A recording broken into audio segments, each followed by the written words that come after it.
आइए, फिर से हेलो एवरीवन। तो चलिए हम लोग सेकंड पार्ट में मूव करते हैं अब इस वीडियो में। टोटल एक्सपेंडिचर मेथड, जो कि इलास्टिसिटी ऑफ डिमांड मेजर करने का सेकंड मेथड है, उसको हम लोग डिस्कस कर लें। इस मेथड को मैं देखा हूँ अक्सर बच्चे ना बड़ा कंफ्यूज हो जाते हैं और ना जाने क्यों समझते हैं कि बहुत डिफिकल्ट मेथड है। इस मेथड से न्यूमेरिकल्स एग्जाम में नहीं आएगा, लेकिन आप बिना न्यूमेरिकल्स के मदद के कोई मेथड सीखोगे कैसे? तो एग्जाम्पल समझाने के लिए मैं न्यूमेरिकल्स लूंगा और वही तरीका आपको अपनाना है टोटल एक्सपेंडिचर मेथड को फॉलो अप करने के लिए। तो टोटल एक्सपेंडिचर मेथड क्या होता है, आइए यहाँ से हम लोग डिस्कस करना शुरू करते हैं। Total expenditure method, total expenditure method arc method का दूसरा पार्ट है। इसमें भी एक पॉइंट से दूसरे पॉइंट में जब कंज्यूमर मूव करता है तो उसका डिमांड का इलास्टिसिटी कितना होता है वो मेजर किया जाता है। इसमें फ़र्क ये है कि आप क्वांटिटी का चेंज नहीं देख के टोटल एक्सपेंडिचर का चेंज देखते हो। क्या देखते हो? टोटल एक्सपेंडिचर का चेंज। इसमें आपको 3 सिचुएशन देखनी पड़ती है। क्या सिचुएशन सर? आपको ये देखना पड़ता है कि प्राइस के चेंज होने से टोटल एक्सपेंडिचर में कैसा इंपैक्ट आ रहा है, ठीक है? उसके इंपैक्ट के अनुसार आप इलास्टिसिटी ऑफ डिमांड को मेजर करते हो। तो टोटल एक्सपेंडिचर मेथड में क्या है? It measures the elasticity of demand by observing the relationship between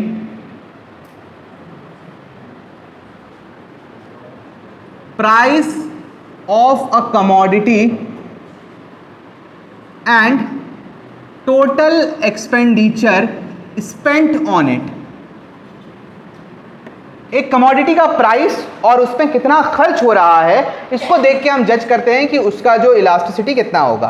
पहला सिचुएशन ये है, when price and total expenditure has inverse relation. कैसा रिलेशन?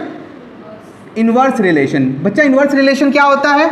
सर वो होता है इनवर्स रिलेशन जब एक बढ़े और दूसरा घटे, या एक घटे और दूसरा, अरे बोलो भाई, मतलब जब दो विपरीत दिशा में मूव करेंगे दो वेरिएबल्स, तो उस रिलेशन को क्या बोलते हैं हम लोग? इनवर्स रिलेशन, या इनडायरेक्ट भी बोल सकते हो। वेरी गुड बेटा, इनडायरेक्ट वर्ड भी चलेगा, इनवर्स वर्ड भी चलेगा, दोनों सेम चीज है, ठीक है? दूसरा, अगर दोनों साथ साथ चले, बढ़े भी साथ घटे भी साथ, तो उसको हम लोग क्या बोलेंगे? Direct relation. तो अगर इनवर्स रिलेशन है, एग्जांपल के तौर पे मान के चलिए प्राइस था ये 600 और total expenditure, sorry total expenditure नहीं, क्वांटिटी था आपका, क्वांटिटी डिमांडेड आपका था, से एग्जांपल के तौर पे मैं ले रहा हूं 100 यूनिट, ठीक है? तो आपका टोटल एक्सपेंडिचर इस केस में कितना हो रहा है? 600 इंटू 100। समझ में आ रही है बात ना? 100 यूनिट 600 रुपए करके खरीदा जा रहा है, तो आपका टोटल एक्सपेंडिचर कितना हो रहा है? सर टोटल एक्सपेंडिचर हो रहा है 60,000, है ना जी? 60,000 हो रहा है ना? हाँ जी सर 60,000 हो रहा है। अब प्राइस जो है फॉल हुआ, कितना हो गया? 500। क्वांटिटी डिमांडेड बढ़ गया, ये तो रूल है ना, प्राइस घटेगा तो डिमांड। अब टोटल एक्सपेंडिचर कितना हो रहा है इस केस में? 1 लाख। आप बताइए इस सिचुएशन में प्राइस क्या हुआ? फॉल हुआ, और टोटल एक्सपेंडिचर क्या हुआ? बढ़ गया। क्या रिलेशन है बच्चा?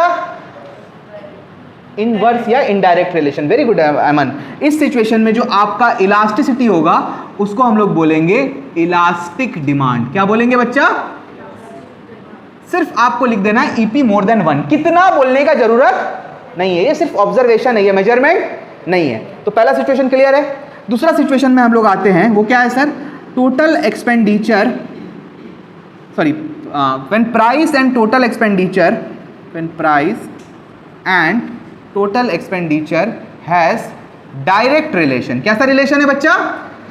यानी कि प्राइस बढ़ा तो टोटल एक्सपेंडिचर बढ़ा, प्राइस घटा तो टोटल एक्सपेंडिचर घटा। मान के चलिए प्राइस था आपका 200 और क्वांटिटी डिमांडेड था से आपका 500। आपका टोटल एक्सपेंडिचर कितना हो रहा है इस सिचुएशन में? सर 1 लाख। आपका प्राइस घट के हो गया 100 और आपका क्वांटिटी डिमांडेड बढ़ के हो गया से 600। टोटल एक्सपेंडिचर कितना हो रहा है? 60,000। इस सिचुएशन में उदय प्राइस क्या हो रहा है बच्चा? डिक्रीज हो रहा है। टोटल एक्सपेंडिचर भी क्या हो रहा है इस सिचुएशन में? डिक्रीज। इस सिचुएशन को सुहानी हम लोग क्या बोलेंगे? कौन सा डिमांड? In elastic demand. क्या डिमांड? In elastic demand. इस सिचुएशन में ईडी का आंसर क्या आएगा हमेशा? Less than 1। Got it? Clear है? यहाँ पे समझ में आई बात? दो सिचुएशन मैंने बता दिया। तीसरा सिचुएशन भी हम लोग आते हैं। तीसरा सिचुएशन क्या है सर? तीसरा सिचुएशन ये है when price and total expenditure has no relation. यानी कि प्राइस तो बढ़ रहा है लेकिन टोटल एक्सपेंडिचर में कोई इफेक्टिवनेस नहीं आ रहा है। एग्जाम्पल के तौर पे मान के चलिए प्राइस था आपका 400 और क्वांटिटी था आपका 300। टोटल एक्सपेंडिचर कितना हो रहा था हमारा? 12,000। प्राइस घट के हो गया 300, क्वांटिटी बढ़ के हो गया 400। लॉ ऑफ डिमांड तो फॉलो अप हुआ लेकिन टोटल एक्सपेंडिचर आपका 12,000 का 12,000 रह गया। इस सिचुएशन में आपका जो ईडी होगा वो कहलाएगा यूनिटरी इलास्टिक डिमांड। और ईडी कितना आएगा बच्चा इसमें हम लोग का? Equals to 1। कोई दिक्कत है? तो तीन सिचुएशन मिल गए। अगर आपका प्राइस और टोटल एक्सपेंडिचर के बीच में इनवर्स रिलेशन है तो डिमांड क्या कहलाएगा? Elastic demand. प्राइस और टोटल एक्सपेंडिचर के बीच में डायरेक्ट रिलेशन है तो ईडी क्या कहलाएगा? In elastic demand. और अगर कोई रिलेशन नहीं है तो क्या कहलाएगा? Unitary elastic demand. ग्राफिकली आप समझिएगा, देखिए ये ग्राफ है बच्चा, ठीक है? ये ग्राफ है आपका। यहाँ पे मैं लिख रहा हूँ प्राइस और यहाँ पे लिख रहा हूँ मैं टोटल एक्सपेंडिचर। बच्चा यहाँ डिमांड नहीं लिख रहा हूँ, क्या लिख रहा हूँ? Total expenditure. तो जब ये इनवर्स रिलेशन होगा इसका मतलब ये है कि प्राइस जब आपका फॉल होगा तो आपका जो टोटल एक्सपेंडिचर है वो बढ़ रहा है। इस सिचुएशन में ईडी जो होगा वो मोर देन 1 होगा। जब आपका प्राइस से P2 से घट के P3 हो रहा है, आपका टोटल एक्सपेंडिचर में कोई चेंजेस नहीं आ रहा है, इसको हम लोग बोलेंगे ईडी इक्वल्स टू 1। और तीसरा सिचुएशन है जब आपका प्राइस 4 से घट के प्राइस 5 में आ रहा है तो आपका जो ईडी है वो रिड्यूस हो रहा है। इस केस में ईडी हो जाएगा लेस देन 1।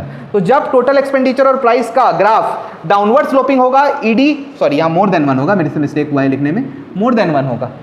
जब ये पैरेलल टू एक्स एक्सिस होगा यानी स्ट्रेट लाइन होगा तो ईडी इक्वल्स टू 1 होगा। और जब ये अपवर्ड स्लोपिंग ग्राफ होगा तब आपका ईडी लेस देन 1 होगा। ये सिचुएशन टोटल एक्सपेंडिचर मेथड का सिंपल सा रूल है। इसी रूल को आप अप्लाई करोगे, आप ये चेक करोगे कि इसका इंपैक्ट, प्राइस का इंपैक्ट टोटल एक्सपेंडिचर में क्या पड़ रहा है, उसके अनुसार से ईडी देखा जाएगा। अगर प्राइस के बढ़ने से टोटल एक्सपेंडिचर भी बढ़ रहा है तो ईडी लेस देन 1 होगा। प्राइस के बढ़ने से टोटल एक्सपेंडिचर घट रहा है तो ईडी मोर देन 1 होगा। प्राइस के बढ़ने से total expenditure as it is रह रहा है तो ईडी इक्वल्स टू 1 होगा। मैंने यहाँ पे डिक्रीज वाला सिचुएशन बताया था और इंक्रीज वाला सिचुएशन मैंने आपको ओरली बता दिया। गो थ्रू करिएगा इसको। This is all about total expenditure method. ये मेथड एग्जाम में काफ़ी ज़्यादा पूछे जाने वाले मेथड में से एक है। आपको पूछा जाता है कि इसको एक्सप्लेन करिए, तो आप इसको एक्सप्लेन इस तरीके से करोगे। समझ में आई बात? कोई दिक्कत है? तो आज की क्लास हमारी यहीं पे एंड होगी। Thank you so very much and bye bye.